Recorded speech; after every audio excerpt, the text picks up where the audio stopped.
طالب به دم زهرا، عین طالب به دم زهرا.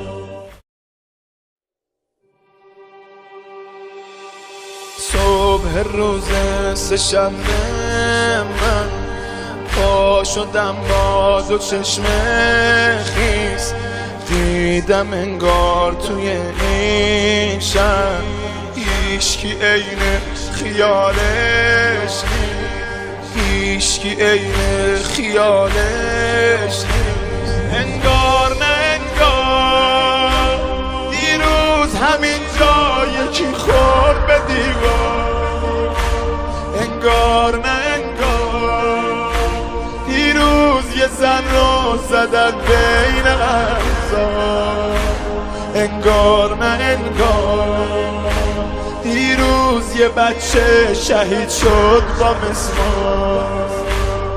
دیروز آتیش، امروز غربت، فردا اما میرسه منتقم زهرا، میرسه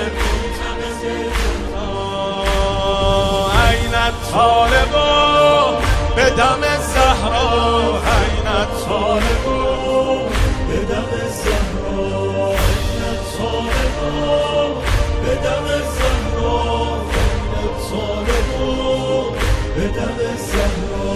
من امامی غریبم که خاتم از تنها مأمومم، راه خونه تا مسجد رو میدوید یار مظلومم، راه خونه تا مسجد رو میدوید یار مظلومم. انگار نه انگار ریختن سرش عده‌ای مردم آزاد، انگار نه انگار اینقدر زدن دستش افتاد از کار، انگار نه انگار از ضرب چشمای یارم شده تا بین قوقا